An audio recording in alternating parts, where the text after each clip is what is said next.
this way because they are the cutting or breaking the Israel. So that only for the Islamic world, all they can take out like that.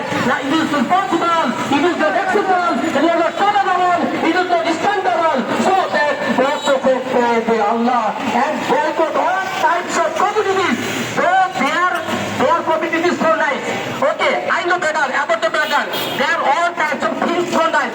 So don't that as acceptable as circle of faith on the Assalamu alaikum. সম্মানিত উপস্থিত এই প্রোগ্রামের নতুন সামনে বক্তব্য রাখবেন নারায়ণগঞ্জ ইসলামী আন্দোলনের নেতা জনাব ডাক্তার আব্দুল আজিজ সাহেব। আসসালামু আলাইকুম ওয়া রাহমাতুল্লাহি ওয়া বারাকাতুহু।